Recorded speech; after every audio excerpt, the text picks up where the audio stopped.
ये जो विजुअल्स आप देख रहे हैं और विजुअल्स में जो नदी आपको नज़र आ रही है, भले ही ये नदी आज इस वक्त सूखी सी नज़र आ रही है, मरियल सी अरियल सी नज़र आ रही है, लेकिन ये वही नदी है जो बरसात के मौके पर, बरसात के दिनों में इस इलाके के लिए अभिशाप साबित होता है। अस्सलाम वालेकुम, नमस्कार, आदाब। मैं हूँ निहाल अख्तर पयामी और आप देखना शुरू कर चुके हैं आपका अपना चैनल, आपका प्यारा चैनल गाँव मोहल्ला। साल 2007 का जो दौर है, उस दौर को, उस वक्त को सीमांचल तो कभी नहीं भुला सकता है। सीमांचल में जो बार त्रासदी आई, जो तबाही आई, उस तबाही को हम और आप कैसे भुला सकते हैं। दरअसल 2007 का हम जिक्र इसलिए कर रहे हैं क्योंकि जब सैलाब आया था, जब तबाही हुई थी, उन तबाही के दौरान सरकार, सिस्टम, प्रशासन, सारे के सारे लोग जब फेलियर हो चुके थे, तब कुछ लोग ऐसे थे जो इस समाज के उजड़े हुए घरों को बसाने के लिए, बेसहारों को सहारा देने के लिए उनके साथ खड़े थे। वो लोग गैर सरकारी संस्थान के लोग थे, वो एनजीओस के लोग थे। अभी हाल ही में जो लॉकडाउन का दौर हमने देखा, अभी हाल ही में हमारे मजदूर भाई जो पलायन करके अपने अपने वतन को लौटे, अभी हाल ही में हमने क्वारंटाइन में जो उनके हालात देखे, ऐसे लोगों को और उनके परिवारों का जो दर्द बांटने का काम किया सरकार और सिस्टम और प्रशासन के लोगों से पहले गैर सरकारी संस्थानों के कई ऐसी संस्थाएं जिन्होंने सीमांचल में काम किया, किशनगंज में काम किया, उनको मदद पहुंचाने की कोशिश की, पहल की। दरअसल बार बार हम आज गैर सरकारी संस्थान की बात इसलिए कर रहे हैं क्योंकि आज हम आपको एक ऐसे एनजीओ के जिम्मेदार से मिलाने जा रहे हैं जो पिछले 1.5-2 साल से इस इलाके के लिए, सीमांचल के लिए, किशनगंज के लिए, बहादुरगंज के लिए, ठाकुरगंज के लिए और यूँ कहें कि सीमांचल के मुख्तलिफ इलाकों में लगातार अलग अलग सेक्टर में काम कर रहे हैं। लगातार अलग अलग जो क्षेत्र है, उस क्षेत्र में अवाम को मदद पहुंचाने की पहल कर रहे हैं, कोशिश कर रहे हैं, काम कर रहे हैं। आइए आपको उसके जिम्मेदार से मिलाते हैं, समझने की कोशिश करते हैं, उनका विज़न, उनका मिशन, उनका मकसद, उनका उद्देश्य जानने की कोशिश करते हैं। जी, सबसे पहले मैं शुक्रिया अदा करना चाहता हूँ आपका और आपके जो चैनल है गांव मोहल्ला का। और मैं आपके व्यूवर्स को बताना चाहता हूं कि मेरा नाम वकार अकरम हुआ। मैं वी4यू जो संस्था है, जो एनजीओ है, मैं उसका बिहार कोऑर्डिनेटर हूं। तो आपने पूछा कि मेरा विज़न क्या है जी। तो मेरा विज़न ये है कि हमारे जैसे सीमांचल क्षेत्र है, ये बहुत पिछड़ा हमेशा से मतलब रहते हुए, चाहे बाढ़ हो, चाहे लॉकडाउन हो, चाहे कोरोना काल हो, हमारे टीम ने हर क्षेत्र में काम किया, हर चीज़ों में। आज कल भी रात को 12 बजे अगर किसी को ब्लड देने का ज़रूरत होता है, अगर हमें डोनर नहीं मिलता तो हम खुद चले जाते हैं एक गरीब का मदद करने। इसलिए करने जाते हैं कि जब उसका उसका चेहरा को देखते हैं कि एक गरीब पेशेंट अगर 2 यूनिट का ब्लड का ज़रूरत होगा तो 10,000 12,000 कहाँ से लाएगा। तो यकीनन हमारे समाज में ऐसे भी गरीबी है, ऐसे भी चीज़ें आप देखेंगे तो एक वक्त का खाना 3 वक्त में खाता है। आजकल हम जैसे या हमारे बड़े जैसे लोग खाना को फेंक देते हैं, उसका जिक्र तक नहीं करते हैं। यकीनन आप जब उस समाज का दौरा करेंगे, उस समाज को देखेंगे तो गरीबी भरा पड़ा हुआ है, लोग दर दर भटक रहे हैं। तो ऐसे चीज़ों में हमारी संस्थान ने लोगों को खाने। साहब, एक अहम बात जो जाननी है, समझनी है, हम जानना ये चाहेंगे कि आपका जो एनजीओ है क्या वो रजिस्टर्ड है? और दूसरा सवाल मेरा ये रहेगा कि आपके एनजीओ का जो हेड ऑफिस है वो कहाँ है और किशनगंज में कितने लोग आपके साथ जुड़े हैं, और जो लोग जुड़े हैं क्या उन्हें आप रोज़गार दे रहे हैं या सोशली उनको जो वो फ्री ऑफ कॉस्ट वर्क कर रहे हैं आपके लिए? जी बहुत अच्छा सवाल है। ऑलरेडी जब मैंने बताया कि मैं इंजीनियरिंग कर रहा था 2012 से, तभी मेरा ख्याल आया कि मुझे मदद करनी चाहिए। अचानक मेरा ख्याल आया, तभी मेरा जो सिस्टर है ट्विंकल कुमारी, उनके ज़रिए पता चला कि एक मतलब संस्थान है जो काम कर रहे हैं। तभी मैंने वहाँ के चेयरमैन के पास गया और उससे बोला कि हमें भी कुछ मदद करनी है, फ्री ऑफ कॉस्ट करना है, हमें अच्छा लगता है। तभी उन्होंने हमें एक अनाथ आश्रम दे दिया कि जब भी आप फ्री हों वहाँ जाके पढ़वाएँ। और यहाँ ऑलरेडी रजिस्टर है, 5 मई 2010 को ये रजिस्टर है। और हर साल हम लोग सालाना सालगिरह भी मनाते हैं। इस मुख्यालय का है? इस मुख्यालय मेन ब्रांच भुवनेश्वर में है, जो कोलकाता में भी काम करते हैं, ब्रांच लेके अभी बिहार में भी लाए हैं 1.5-2 साल से। उसके बाद बेंगलोर। जी, आप बिहार के कोऑर्डिनेटर हैं। तो मैंने एक चीज़ आपसे जानना चाहा कि आपके साथ जो लोग जुड़े हैं, जाहिर है युवा हैं, और युवा आज के रूप में, आज के वक्त में युवा हमारे बेरोजगार हैं, V4U से अगर कोई जुड़ना चाहेगा तो क्या वो निःशुल्क काम करेगा या आप उन्हें रोजगार देंगे? नहीं, सबसे बड़ी बात है अब तक हम लोग निःशुल्क काम कर रहे हैं। मैं खास करके यहाँ के जो नेतागण है, यहाँ के गवर्नमेंट है, यहाँ के प्रशासन, मैं उससे अनुरोध करना चाहता हूँ कि हमें अगर फंडिंग जहाँ से भी हो, हमें फंडिंग भी अगर ना मिले तो हमें एक प्रोजेक्ट के थ्रू, ताकि उसके थ्रू हमारे 2 बच्चों को रोज़गार भी मिल जाएंगे, उसके फंडिंग के थ्रू हम समाज में काम कर सकते हैं। कितना साल पुराना एनजीओ आपका? ये अभी 2010 में स्टार्ट हुआ, तो मान के चलिए 12 साल पुराना एनजीओ है। जाहिर है 12 साल का वक्त जो है काफ़ी अरसा होता है,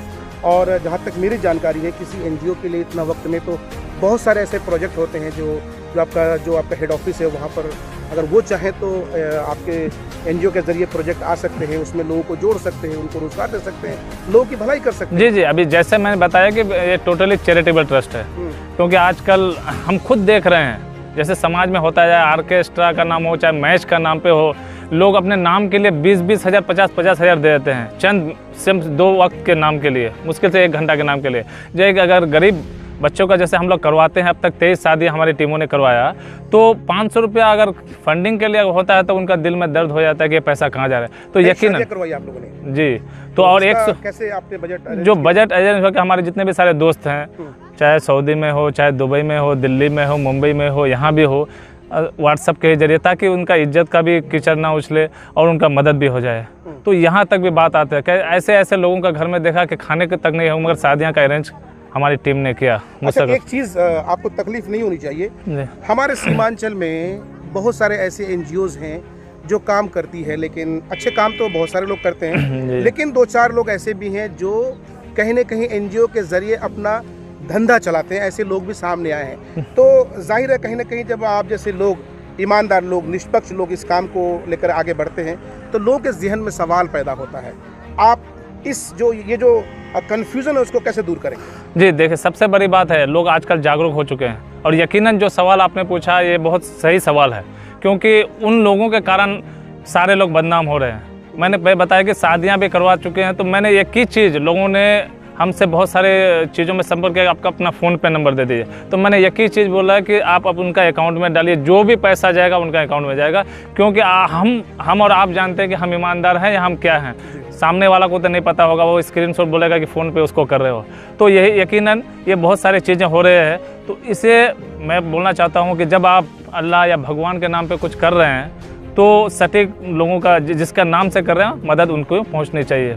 और यकीनन ये खास कर ब्लड में भी ये बहुत सारे धंधा है, मैंने सुना है, मैं बता नहीं सकता हूं, क्योंकि लोगों ने बोला है कि जब डोनेट करके चले जाते हैं तो डोनर का नाम पे कोई 2000 कोई 1000 ले लेते हैं। तो मैंने अपना ग्रुप और अपना टीम, ये पेशेंट पार्टी से जिनको दिया जाता है, अच्छा। कि वो डोनर चले जाते हैं, उनका नाम पे 1-2 हज़ार ले लेते हैं और डोनर को मिलता नहीं है। तो डोनर जो मिलता है वो खुद बोलता है, तो मैं उसमें बहस नहीं करना चाहता हूँ। मैं ये बोलता हूँ कि जब हम नेक काम करते हैं ये ऊपर वाला अल्लाह भगवान के नाम से, तो हमें नेकी मिलना चाहिए।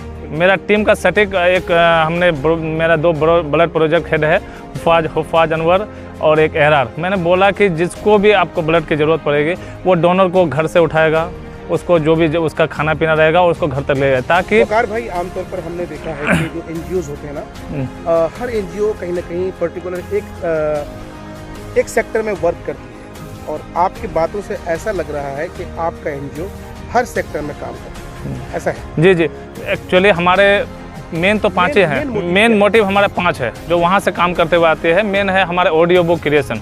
ऑडियो बुक होता है कि अभी रिसेंटली हमारा एक भाई ब्लाइंड स्टूडेंट OPSC क्वालिफाई है, उड़ीसा पब्लिक सर्विस कमीशन, तो सिर्फ सुन के, क्योंकि हम लोग ऑडियो बुक इसलिए बनाते हैं कि 1 से लेके ग्रेजुएशन तक ऑडियो बुक पढ़ते हैं, कैसेट बनाते हैं, उससे ब्लाइंड स्टूडेंट पढ़ के अपना वो पढ़ाई का जरिया करते हैं सुन के। तो उसके बाद दूसरा है प्लांटेशन। रिसेंटली में आपने देखा होगा कि हिंदुस्तान पेपर या किसी के जरिए BRC तुलसिया या बहादुरगंज थाना में मैंने प्लांटेशन करवाया हमने। और लास्ट 2022 जो न्यू ईयर मना रहे थे, हमारी पूरी टीम ने उन गरीबों को खाना देने का काम किया, चाहे म्यूनसिपलिटी का वो स्टाफ हो, चाहे आपका ठेला वाला हो, जो भी हो, जो गरीब तबके के, उसको खाना देने का काम किया। स्कूल ड्राइव है, स्कूल ड्राइव में हम लोग वहाँ जाते हैं, मैंने तो अभी 2-3 जगह वहाँ जाते हैं जहाँ फाइनेंशियली जो बच्चा पढ़ नहीं पाते हैं, तो खास करके हम लोग रिक्वेस्ट करते हैं जो भी प्राइवेट संस्थान हो या गवर्नमेंट हो कि कम से कम 5 या 10 बच्चा फ्री में पढ़ाइए, क्योंकि ज़िंदगी में आप पैसा सब कुछ कमा सकता है, मैंने वो फील किया है। और हमारी टीम ने फील किया जब ज़िंदगी में पैसा आप कमा सकते हैं, मगर उन बच्चों को आप पढ़ा लेंगे, वो कुछ कर लेगा, उनके दुआएं जो लगेगा वो आपको आगे बढ़ने में देर नहीं लगेगी। और बहुत सारे अभी तक ये बहुत हमारा मोटो काम किया है हमारा टीम का कि बहुत सारे लोग आप फ्री में पढ़ाते हैं। और ख़ास कर इल्मी कोचिंग सेंटर जो बिशनपुर है, मुजफ्फर सर है, वो उन्होंने बताया कि सर हमारा भी पेरेंट्स नहीं है, बाप नहीं है, अगर ज़रूरत पड़ेगी तो 100 बच्चों को हम फ्री पढ़ाएंगे, मगर फ्री वो जो फाइनेंशियली कमज़ोर है। तो ऐसे ऐसे लोग हमारे समाज में है। चलिए वकार भाई, क्योंकि आप भी इसी समाज से ताल्लुक़ रखते हैं और जब मैंने आपके एनजीओ के बारे में सर्च करना शुरू किया, लोगों से जानना चाहा, तो कुछ लोग, हालांकि ज़्यादातर लोगों ने अप्रिशिएट किया, लेकिन कुछ लोग ऐसे भी मिले जिन्होंने कहा कि कहीं ना कहीं वकार साहब अपने लिए राजनीतिक ज़मीन तलाश कर रहे हैं। ऐसा कुछ है? जी नहीं, ऐसा कुछ बिल्कुल नहीं है।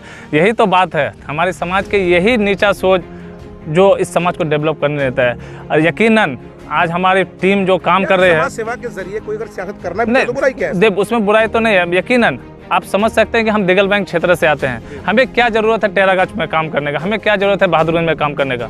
तो लोगों को समझना चाहिए, सोचना चाहिए। हमने हटके अलग काम किया, अपना एनजीओज़ का जो मुद्दा था उनसे हटके भी, जैसे शादियाँ का मुद्दा नहीं है, मगर समाज में ये चीज़ हो रहा है। जब हम लोग समाज का दौरा करते हैं तो आंख में, यकीन आप भी जाते होंगे, आंख में आंसू आ जाता है कि लोगों का दुख दर्द देखे। यकीनन अभी एक घर बनवाए, हमने नहीं बनवाए, अल्लाह तो करवाते हैं तो ऊपर वाला ही, मगर लोगों ने जो मदद किया, एक बहन का उसका कोई नहीं था, 70-80 हज़ार कलेक्शन का घर बनवाया। एक बहन 2 साल से भटक रही थी, उसका ऑपरेशन नहीं हो पा रहा था, उसका ऑपरेशन करवाया। आपने कहा कि आप बिहार के कोऑर्डिनेटर हैं, हम जानना चाहेंगे कि सीमांचल के अलावा किन किन जगहों पे एक बिहार के कोऑर्डिनेटर के हैसियत से आपने काम को अंजाम दिया है, कहाँ तक अपने एनजीओ को पहुँचाया? जी देखिए, कामों का अभी रिसेंटली आपने बताया 8 मार्च को महिला दिवस है। हमारे कामों को आप भी फ़ोन आते हैं हमारे कि जॉब दे दीजिए। हम बोले कि जब तक हमारे पास प्रोजेक्ट नहीं आएगा हम जॉब कैसे, हम तो खुद ही फ्री ऑफ कॉस्ट करते हैं, क्योंकि और ये बोलता है कि मधेपुरा, सिवान, मधुबनी से 3 लड़कियाँ जो आयरन लेडी का नाम से, वो हमारे काम को देखते हुए, यकीन मानिए आप, कोई भी चीज़ अगर इवेंट में लोग पैसे दे के मंगाते हैं, मगर उन जो बहनें हैं, तीनों बहनें, उन्होंने वो जाबाजी दिखाया और फ्री ऑफ कॉस्ट आया गया और उसको अपने से काम किया, बस ये हमारे कामों के, हमारे टीम के कामों को देखते हुए, तो दिल से बहुत खुशी होती है। और हमारा टीम का मोटो ही है कि ज़िंदगी में जो रोजी रोटी है, जो इज्जत है, वो मिलने का मिलते रहेगा। कुछ ऐसा करके जाएं कि लोग आपके जाने के बाद भी याद करें, बस यही मोटो है। और मैं आग्रह करना चाहता हूँ खासकर प्रशासन, सरकार से कि टीम, जैसे ये चैरिटेबल ट्रस्ट है, मैंने बताया कि आप हमारे जो बहुत सारे लोग अलग जगह में पैसा फंडिंग कर देते हैं, डोनेट करते हैं, कुछ ऐसा जगह आप डोनेट करें जहाँ लोगों का फ़ायदा हो। और हर चीज़ खुला रहता है, हमारी टीम में हर चीज़ खुला हुआ रहता है। जब भी कुछ भी रहता है आप सवाल डायरेक्ट पूछ सकते हैं कि क्या हो रहा है, कैसा हो रहा है, नहीं हो रहा है। तो बहुत सारे लोग जुड़े हैं। शुरू में तो हम लोग 4 आदमी काम करते थे, अभी 50 मेंबर जुड़े हैं। और हमारे जो डीएम साहब हैं वो भी अप्रिशिएट किए हैं, एसपी साहब भी, आप काम करते रहो। तो यही है। तो ये थे जनाब वकार अकरम साहब, जो V4U ऑर्गेनाइजेशन के बिहार के कोऑर्डिनेटर हैं। बेबाकी से अपनी बात रख रहे थे, आपको बता रहे थे कि उनका विज़न क्या है, उनका मिशन क्या है, उनका मकसद क्या है। आमतौर पर गांव मोहल्ला किसी एनजीओ के लिए इस तरह के इंटरव्यूज़ नहीं करता है।